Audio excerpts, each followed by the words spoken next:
listen, let's get into it because we have a lot of stuff to cover. Listen, today is October 31st, which effectively means that there's 2 months left in the year. So we all need to get into massive action, right? Like if you don't have things blocked, if you went to the retreat, there are 3 things that you need to do right away. Number 1 is you need to time block in your calendar to implement the things that you learned. If you're here, just make sure you it's kind of like an iOS. You want to work within whether you're an Android, Apple, like you're in our ecosystem. So time block time to make sure that you get the things done that you need to get done. Number 2, if you met people, make sure to send a video message and follow up with them directly, right? The game of earning relationships is all made in follow. And the third and most important thing is we need to get into action. So here's what's happening. If you watch the news for the next year, you're screwed. I'm just going to go ahead and say this now. There's nothing good that you're going to hear or find on the news. All they're going to do is drive this whole recession and war and all this other stuff, because good reporting journalism died with Peter Jennings and all this other stuff a long time ago. So what we want to do today is effectively take ownership of our reality. What does that mean? Are your goals reflected in your schedule? Yes or no? Are you taking action on the things that you do? Because the thing that I want you to remember before we actually get into the training for the day is, regardless of what you think or feel, the world in front of you is going to happen the way it's going to happen. You can't control any of these things. We talked about controlling the controllables, right? So now as we get into these next 2 months, I want us to sprint, because today is like the day of people starting to check out. You go trick-or-treating with your kids, your bad diet starts, there's candy in your house, there's Thanksgiving, there's holiday parties, bye-bye the rest of the year. You wake up in January and you're like, oh God, I got to get started. But see, all of you, we're going to have momentum and we're going to start going. So today I want to set your framework for what we're going to do through the new year and into next year, right? Number 1, assume they say the market will go down 10 to 20%. I'm going to say meet in the middle, 15%. So write the number 15% down. Now, from that 15%, you want to figure out, if you do 15% less transactions, how much time is that? Right? It's all a math equation, because say you did 50 deals, 15% less deals will be 7 or 8 less deals, right? Say there's an average deal is 25 hours. That's potentially what 25 times 7 is 140, and it's like 175 hours. So the question is, how are you investing that time back into your business? It's a math equation. So I want everyone today, 0 to 1, assume they're going to do 15% less business, right? Fine. Now, how are you going to invest that time? So here's the thing. Coming out of COVID, hit yes if while that whole rush was happening over the last 2 years, you felt like you could barely breathe and you're drinking out of a fire hose.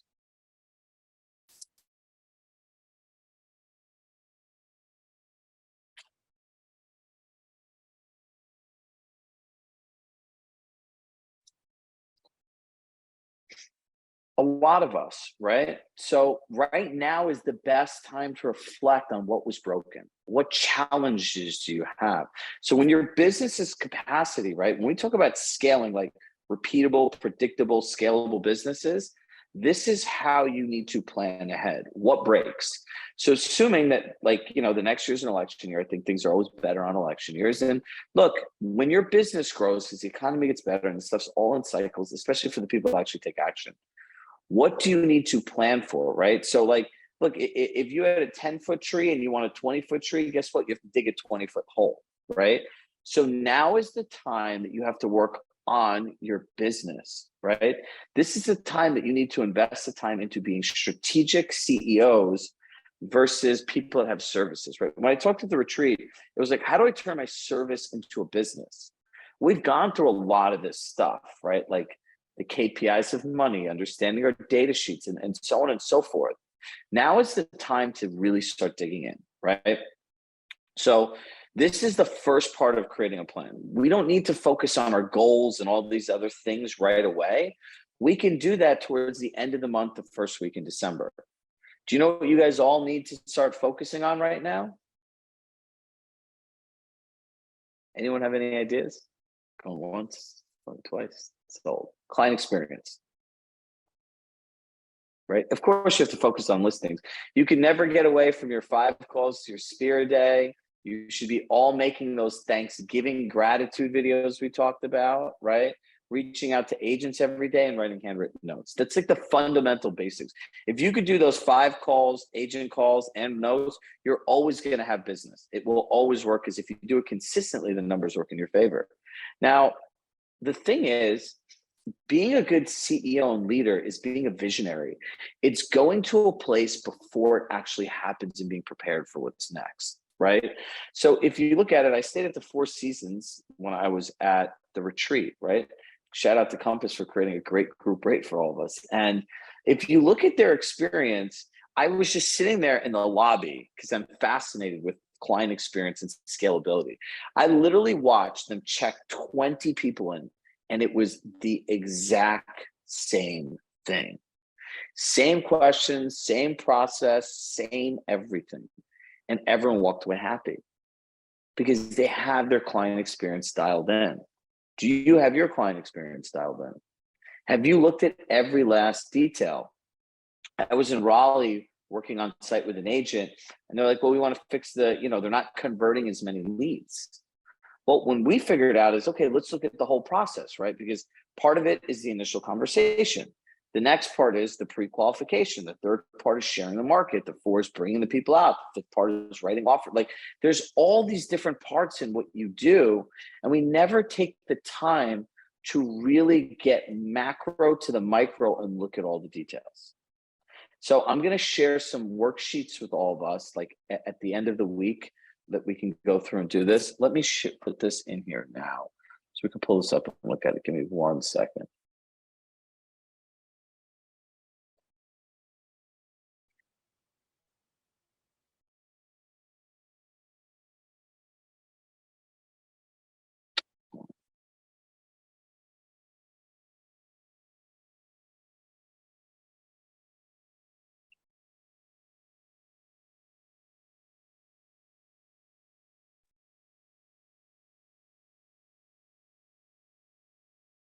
All right, so if you look at this, this is a buyer experience, right? Oops. So look at a buyer consultation here, right? Now, when you get into a consultation, are you asking the right questions? Why are you moving? When do you want to move by? What is your budget? But those questions, if you just go there, can be accusatory. Think about this, right? Hey, Antonio, why are you moving? How much money do you have? When do you want to go there by? It's very transactional, but that is imperative information that you need to have, So I could say to Steffi, right? Because I remember her moving and her whole wine experience that she shares, very memorable. I'd say, hey, Stephanie, what's motivating you to make a move right now, right? Then I would go through and say, hey, as a result of moving, like, what are you most excited to happen for you and your family, right? In partnering with an agent, what are your expectations of what an agent will do for you versus what you could do for your own, right? Have you had any past disappointment working with agents or people that provide you a service you want to avoid? And really, we ask this question is, if we don't know what hasn't gone well for you, we don't know really what to make sure what to avoid, right? Do you have any concerns with making a move? Then after that, I would say, some routine questions are like, do you have a certain budget you'd like us to look within? Do you have a certain time frame that you have to be moved by? Why is that important, right? And ultimately, where do you want to go and why, right? And like, do you see how that's a really different experience for somebody? Do you have that original part dialed in where it's the same? Buyers.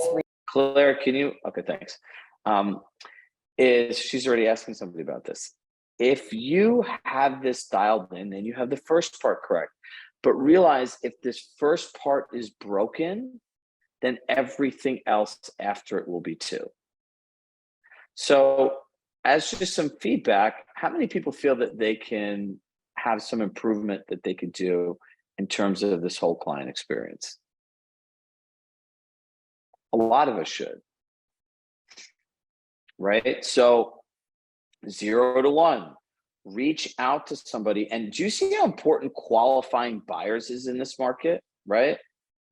It is so important So if I were you on the call, Kate will be doing this in our accountability session, but we should all work on really qualifying buyers. You do not want to end up with the wrong people. You do not. I'll share a story that I saw a video my brother sent me. It was about Kobe Bryant. And there was a gentleman who got to cover this camp that Kobe was doing, right? And he went up to Kobe. He's like, "Can I watch you practice?" And he said, "Yeah, sure." So he said, "Get there at 4 a.m." So the guy wanted to beat Kobe to the gym. He says he gets up at 3 o'clock. He gets in his Uber and everything. So he gets there at 3:30. Here's the basketball going. And now he's like, I sat there for the next like 2.5 hours. And what happened the first hour and a half was the most amazing thing in the world. I'm watching the greatest basketball player on earth at the time do the most basic stuff with intensity, with velocity, dripping sweat for an hour and a half over and over and over and over again. He's like, why is this guy doing this? This is like the most basic stuff. He's like, he should be working on all this other stuff. So he says later on, he goes, I go up to him. He goes, can I ask you a question? He goes, why'd you spend an hour and a half doing the most basic stuff that they like teach kids in high school? And he goes, and he smiled, he laughed, and he said, why do you think I'm the greatest player on earth? Because I put all the times into the basics over and over and over again. And I do it harder and I do it better than everybody else. And that's why I'm the greatest. And it's like the lesson that I learned in looking at that is there's certain parts of our business that we have to practice over and over and over again, right? If you look at client experience, somebody's entire experience and the way that they think about it, the way that they partner with you, the way that they're going to work to you is going to be predicated on that initial conversation. Are they going to feel open and collaborative, or are they going to feel defensive that you're just trying to sell them? So the question is in part one, how good are you at that simple process, right? Now, if we keep going through this,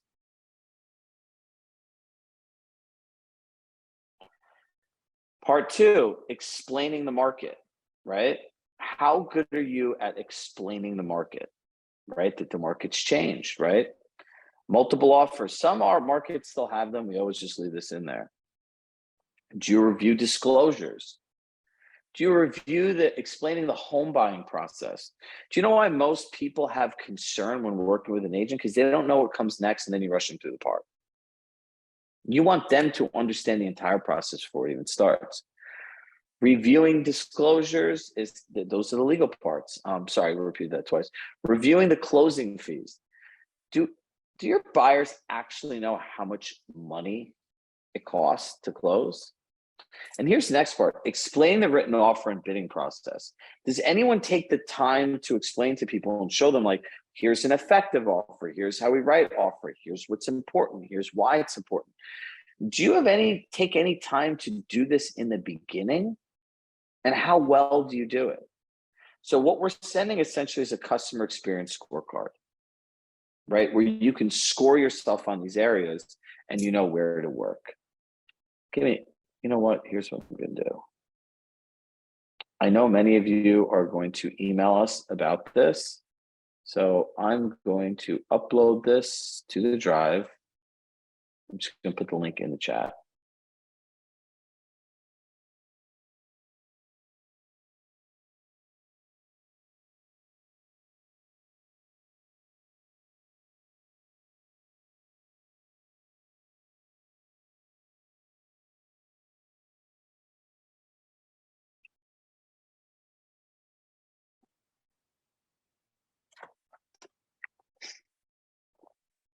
So here's where I want you to start focusing. How obsessed are you with every single detail? Now, here's what I want you to think about. If you look at that lawsuit against the Clear Cooperation Act, what these discount brokerages are saying, I think within the next 5 years, the way that buyer's agents commission and everything works is going to change. I really do. There's so much legislation. A judge finally signed off on it. It's like just sheer stupidity. Because the reality is, if you take away MLSs and clear cooperation, you'll have people operating in like the most sketchy manner in the world. Like, it keeps order, right? Now, what we want to do is, like somebody says, skate to the puck. I want your experiences to be so dialed in that when you have to share in a world that someone has to pay you, right? Imagine you're buying, let's see, Ashley's, I would say, if you're buying a $2 million house, would you write somebody a check for $60,000 to help you? Imagine taking $60,000 of your bank account to pay a real estate agent to buy a $2 million house. Maybe, maybe not, right? Now, you have to understand what people are offering to see the value in it. And that's why having this whole experience dialed in is the first part in doing it. Let's keep going through this. Is this helpful for everybody? Because the reality is, if you don't think about this, you're not proactively doing your business. You're just not. It's just happening the way that you want it to happen, right? Like, ask yourself, imagine if you went to a 5-star resort and you're spending $1,000 a night on a hotel room. Is that a lot of money for a hotel room? Yeah. If that hotel did half the stuff that real estate agents do every day, they'd be out of business. You'd never pay the money, you'd all complain. All of you would, right? So the question is, we make a lot more money than that, and that's essentially what the public's saying. You're getting paid all this money, and when people say something's too expensive, it just means they don't see the value of it. So this is where our original focus needs to be. 0 to 1, your assignment for the week is at least complete the scorecard so you know where to focus your time and where to dial this all in. So that's a buyer consultation, post-action meeting steps, right? Do you add it to the CRM with detailed notes? Are you setting up and curating collections? Do you update comments and engagement in collections? When touring properties, how do you set up appointments for people, right? Like, what's that like? You know, do you send an appointment confirmation email with the tour information and show sheets? How do you collect and organize feedback from the properties viewed? And do you send property tour recaps? You do realize, like, it's on our job, it's our job to remember what happens during the showings. Half of us have our clients keeping track of it.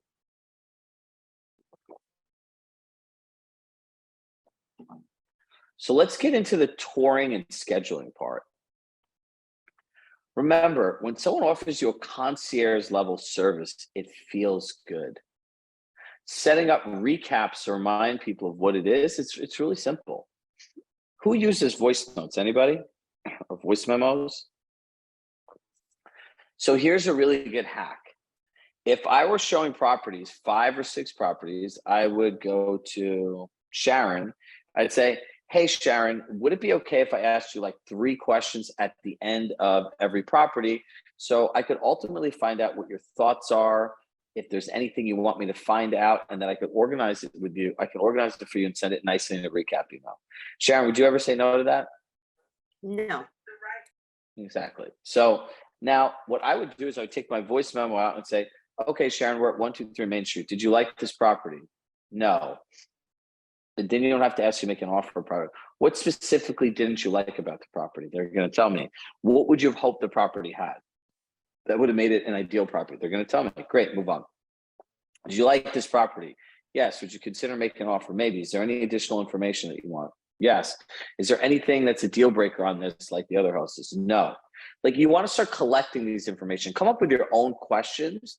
But again, you should be collecting the same subset of data every single time, right?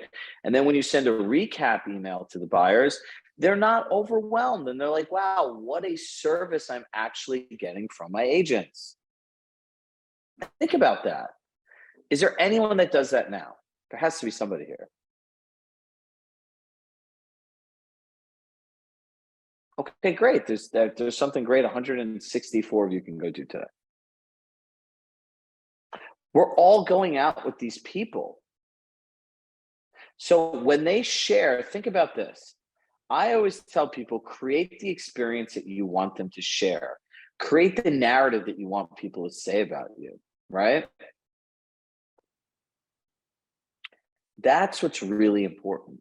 So my agent sends me a recap email. Do you know how many people complain about their agents being bad communicators? I hear from every one of my friends that chooses not to work with somebody at Compass that I referred. Like, they don't tell us anything. I'm like, see, told you so.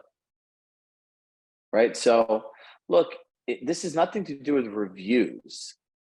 This is everything to do with creating a better experience for your clients. Because you got to remember, every year that goes by, there's more information available to these people, so they don't need you. So essentially, what do you do for $30,000, $60,000, $90,000? Why do I need to have an agent? Start living in that world today, and I guarantee you'll thrive in the next market. Guarantee. Because you know what everyone else is thinking about? How do I cut? And guess what? Guess when the most wealth is made? During recessions. So we all have two choices. We all can sit here, be scared, and cut back. I'm not saying to not be responsible. It's the difference. Some people start cutting before they even know what they're cutting. Or we can make a decision today that we're going to keep our fourth quarter magic alive, and that we're going to make the next 60 days the most productive days that we humanly can. We're going to fine tune our client experiences, both buyers and sellers. We're going to understand what skills we need to do, put it in our schedules. We're going to send out Thanksgiving videos. We're going to make sure that we have cards planned for our clients. We're going to happen to have purposeful momentum that will carry us into next year. So on January 1st, it's not like you're starting like, minus 200 because you've overate, over partied, and did not work. This is not the time to do that. I promise you. Even us as a company, normally the last 2 weeks were closed. There's a whole bunch of different things. Now is not the time to take your foot off the gas. Plan your days off and be very present on those days. All the other days, you guys really need to be focused on retooling your business because it's going to be competitive next year. So what I want for all of you is that when someone sits down with you and asks you why I should hire you, you have a very tactical plan on showing, hey, is this the type of experience you're looking for? We're able to blank and blank and blank by followed by blank, blank, blank, and we show properties. This is what it's like. This is the recap email. We want to walk you through, you have an actual process to go to, right? This is the first part about the plan. So our 0 to 1 in business planning is analyzing our client experience. And if you're not doing that on a minimum, an annual basis, you're missing the mark. So now I want to leave 5 minutes open if people want to drop some questions they have in the chat, because I do realize I speak very quickly. And here's a link again to the sheet for this. Time block helps. If you have a hard time blocking, just find another person in the group and literally sit with them on Zoom, and you can just work together like this.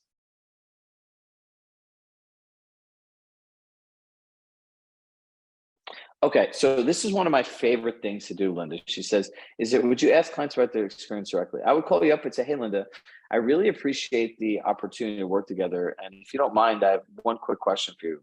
Yeah, sure. What is it? I just want to know is there anything I could do to make this experience better for you currently?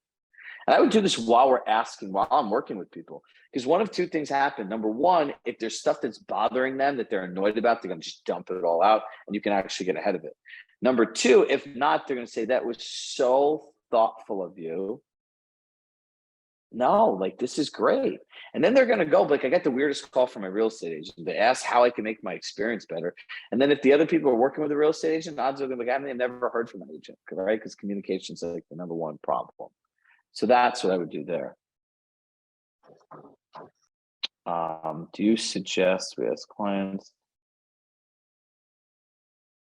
Okay, Amy, I'll repeat it. So for buyers, I would say it's our Med-C process, right? What is motivating you to make a move at this time? And as a result of the move, what are you most excited about happening? What are your expectations of an agent that you partner with that the agent will do for you that you're not able to do on your own? Number three, one of the best ways to avoid any disappointing experiences is understanding what they were. So in hiring an agent or service in the past, are there any disappointing experiences or anything disappointing you look to avoid? Ultimately, number four is do you have any concerns with making a move in a market with higher interest, raising interest rates, and some degree of economic uncertainty? And then I'll get into the actual parts of, hey, just some housekeeping items. Is there a certain budget you'd like us to look at homes within for you? Is there an ideal time frame that we want to work within to get you somewhere? And we just want to know where you want to move and why it's important to you, so that we could always be in alignment. If the person doesn't use email, how to send a gratitude video, I would text it to them.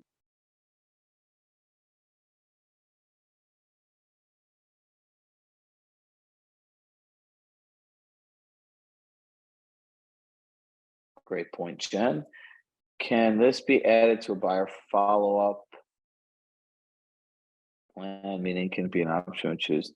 Listen, you can do anything that you want, right? In terms of how you do this, just do something.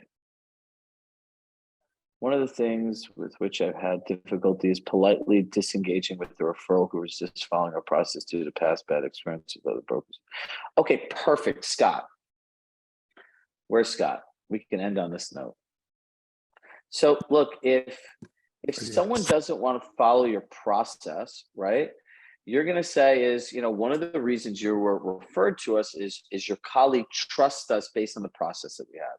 What I'm hearing is that the expectation that you have of a broker is not in alignment with their current process, right? And so, if it's not in alignment, we can't guarantee you, your referral partner, or anyone the type of service that you're looking for if our process isn't followed. So the question is I understand you've had some bad experiences with people in the past. Is it okay? Does this situation make sense for you? If it does work for you, I'm 100% happy to help you. If it doesn't work for you and you're looking for a different experience, that's okay too. That's beautiful. Thank you, Chirag. You're welcome. Perfect. Doug, I'll leave it on Doug's note. Don't forget about the agent-to-agent experience. So many showing agents don't leave any feedback. Give clear and detailed feedback. Doug, it's all about agent relationships. He's spot on. Remember this on this note. When you're telling a buyer or seller no, the simple thing is say, hey, this is the process we use to get the results that you read the reviews about that somebody referred you for. If you feel this isn't the right process for you, that's 100% okay. And let me help you find someone that's more in alignment with the service that you're looking for. No one can be mad at you.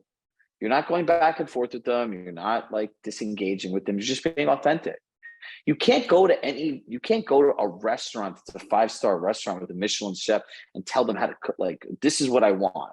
They're not going to work that way. They're going to say, this is the food, this is how it's prepared. These are options. Either you like it or don't like it. If you don't like it, don't order from the menu. If there's nothing on the menu, then this is the wrong restaurant. It's really simple, but it takes having courage and practice to do that. So I feel like this was a good start to the week. I love you all. We'll see you tomorrow and we'll continue down this journey.